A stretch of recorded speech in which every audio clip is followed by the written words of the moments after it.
मैं खुद को दुनिया का सबसे बदकिस्मत इंसान समझता हूँ, क्योंकि जब तक मेरी माँ जिंदा रही मैंने कभी उसकी कद्र ना की, उसे बहुत तकलीफें दी। आज वो मुझे छोड़कर जा चुकी है, मुझे हर वक्त उसकी याद आती है। सारी दुनिया मेरे लिए वीरान हो चुकी है। मैं बचपन से ही बहुत जिद्दी रहा हूँ, कभी स्कूल जाते हुए जिद करना, कभी खाना खाते हुए नखरे करना कि मुझे ये नहीं खाना है, वो नहीं खाना है। मुझे याद नहीं कि 8वीं क्लास तक मैंने कभी अपने हाथों से खाना खाया या अपने हाथों से कपड़े पहने, यहाँ तक कि जूतों की डोरी भी मैं अपने हाथों से नहीं बांधता था। मेरी माँ ही मेरे सारे नखरे देखती थी। मेरी सारी फैमिली में एक मेरी माँ ही थी, भाई बहन कोई नहीं था। बाप का साया तो बचपन से ही मेरे सिर से उठ गया था। 12वीं क्लास तक मेरी यही हालत रही। मेरे कपड़े, बिस्तर, स्कूल का बैग, किताबें सब इधर उधर बिखरी पड़ी रहती थी और मैं ऐसे ही रात में लेट कर सो जाता था। लेकिन सुबह उठते ही मैं देखता कि कमरा बिल्कुल साफ होता, मेरे कपड़े अलमारी में अच्छी तरह रखे होते और मेरा बैग भी खूंटी पर टंगा होता। मेरी माँ रोजाना मुझसे कहा करती थी कि बेटा, रात में दूध पीकर सोना, ऐसे मत सोना, लेकिन मैं उनकी एक ना सुनता और यूं ही सो जाता। लेकिन सुबह मुझे अपने मुंह का मजा बदला हुआ मालूम होता। मेरी माँ सोते हुए मुझे रात में दूध पिला दिया करती थी। रात में अगर कभी बारिश होने लगती तो मैं सुबह देखता कि मेरे ऊपर कोई मोटा कंबल पड़ा हुआ है ताकि मुझे सर्दी ना लग सके।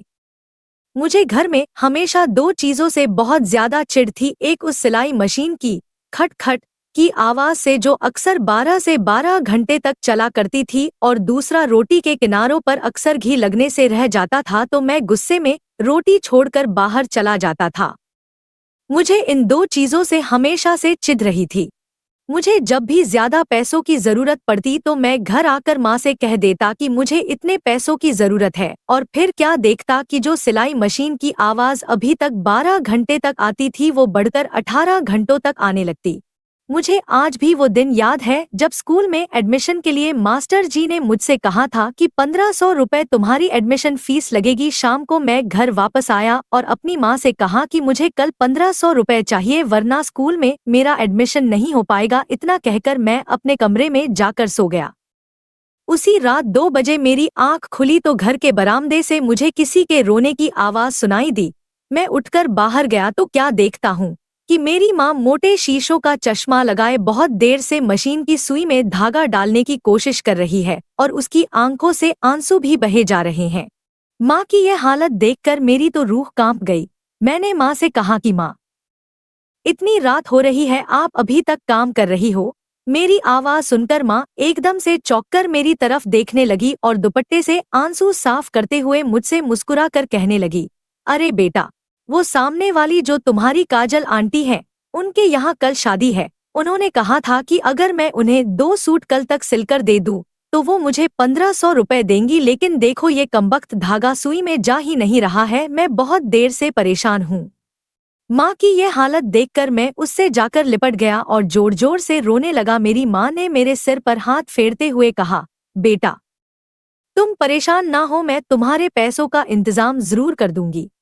उस दिन के बाद से मैंने सोच लिया कि अब मुझे भी पढ़ाई के साथ साथ कोई काम करना चाहिए ताकि मैं भी अपनी माँ का सहारा बन सकूं।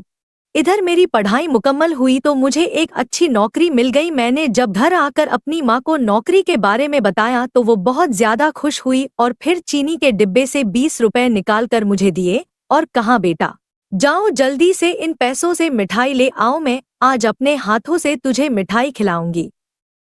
एक दिन मुझे ऑफिस में बहुत ज्यादा काम पड़ गया और मैं रात में बहुत थका हुआ घर आया। मैं जूते पहने पहने ही बिस्तर पर लेट गया और फिर मेरी आंख लग गई। जब सुबह उठा तो मैं बड़ा हैरान हुआ, क्योंकि रोजाना रात में जूते उतार दिए जाते थे, लेकिन आज मेरे पैरों से जूते नहीं उतरे थे। मैं किचन में गया तो देखा आज खाना भी बना हुआ नहीं था। मैं माँ को पुकारने लगा, माँ माँ तुम कहाँ हो? माँ, देखो आज मेरा टिफिन भी तैयार नहीं हुआ है, जल्दी करो माँ, मुझे देर हो रही है। लेकिन पता नहीं क्यों माँ का कोई जवाब नहीं आ रहा था। मैं माँ के कमरे में गया तो देखा माँ आराम से बिस्तर पर सो रही है। मैं उसके पैरों को दबाकर उसे उठाने लगा, लेकिन माँ उठ नहीं रही थी। मैं उसके सर के पास गया और सर को दबाकर उठाने लगा। मैं बार बार उसे पुकार कर कह रहा था कि माँ, जल्दी उठो, मुझे भूख लगी है, रात में मैंने खाना भी नहीं खाया था, मेरा टिफिन भी तैयार नहीं हुआ है, जल्दी से उठो माँ। लेकिन पता नहीं मेरी माँ को क्या हो गया था कि वो उठने का नाम ही नहीं ले रही थी। बहुत देर के बाद मुझे मालूम हुआ कि आज रात मेरी माँ उठने के लिए नहीं सोई थी, बल्कि वो हमेशा के लिए सो चुकी थी। मेरी माँ मुझे छोड़कर जा चुकी थी। मैं वहीं खड़ा चीख चीख कर रोने लगा। मेरी सारी दुनिया लूट चुकी थी, क्योंकि मेरी माँ के सिवा कोई नहीं था। माँ के बगैर वो घर मुझे काटने दौड़ता था, इसलिए कुछ दिनों के बाद मैंने वो घर भी छोड़ दिया। आज मेरी माँ को मरे 3 साल हो चुके हैं। अब मुझे अपने कपड़े खुद धोना पड़ता है, खाना खुद ही बनाना पड़ता है। अगर रात भूखा सो जाऊं तो कोई मुझसे पूछने वाला नहीं कि बेटा भूखे क्यों सोए थे।